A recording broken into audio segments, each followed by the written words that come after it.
નમસ્કાર.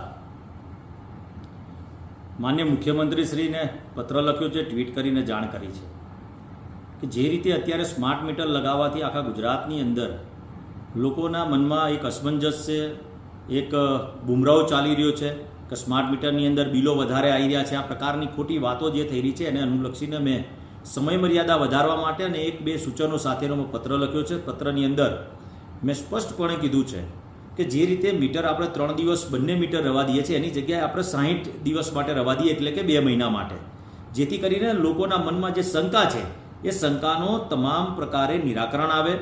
સ્માર્ટ મીટરથી આ પ્રકારના ફાયદા થાય અને બરોડા MGVCL પણ કદાચ એવું મરજિયાત કર્યું છે એવું મને ધ્યાન ઉપર આવ્યું છે. એવી રીતે જો ગુજરાતની અંદર પણ એવું મરજિયાત થાય, જેની ઈચ્છા હોય એ પ્રકારે લગાવે. સાથે જો 60 દિવસની અંદર આ રીતે બંને મીટર લગાવવામાં આવશે, બંને મીટરનો કોઈ તફાવત નથી, સમજવામાં આવશે તો લોકો સ્વેચ્છાએ લગાવશે, કારણ કે લોકોને પણ ધક્કા ખાવા ના પડે. સરકાર પારદર્શક છે, હર હંમેશ વિચાર કરતી હોય છે, એટલે જ મેં માન્ય મુખ્યમંત્રીના પોઝિટિવ જવાબ માટે મેં પત્ર લખ્યો છે અને હર હંમેશ પ્રજાલક્ષી વાત માન્ય મુખ્યમંત્રી શ્રી ભૂપેન્દ્રભાઈ પટેલ સાહેબ અને કનુભાઈ દેસાઈ સાહેબ કરતા હોય છે.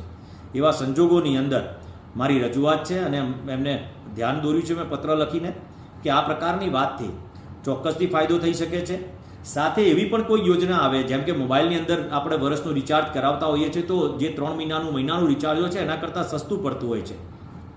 એવી જ રીતે AMC દ્વારા પણ ટેક્સમાં પણ રાહત મળતી હોય 10-20%, 25% સુધીની. એવી રીતે આપણે જો GEBની અંદર પણ જે રીતે આપણે સ્માર્ટ મીટર જે જિલ્લાઓમાં ગુજરાતની અંદર લગાવવામાં આવી રહ્યા છે એની અંદર એડવાન્સ પેમેન્ટની અંદર પર્સન્ટેજમાં ડિસ્કાઉન્ટ આપવામાં આવે તો હું ચોક્કસથી માનું છું કે સ્માર્ટ મીટર લોકો સ્વેચ્છાએ સામે ચાલીને લગાવવા માટે તૈયાર થશે. એવો કોઈ નિર્ણય લેવાય, એવા કોઈ નિર્ણયથી પ્રજાને ફાયદો થાય, પ્રજાની અંદરથી જે વહેમ છે એ વિચારશક્તિ દૂર થાય, તેના માટે માન્ય મુખ્યમંત્રીશ્રીને પત્ર લખીને આજ રોજ મેં જાણ કરી છે. મને વિશ્વાસ છે કે ભૂપેન્દ્રભાઈ પટેલ સાહેબ હર હંમેશ પ્રજાલક્ષી નિર્ણય લેતા આવ્યા છે, તો ચોક્કસથી આના માટે પ્રજાલક્ષી નિર્ણય લેશે એવી આપને વિનંતી પણ કરું છું. અસ્તુ. ભારત માતા કી જય. જય જય ગરવી ગુજરાત.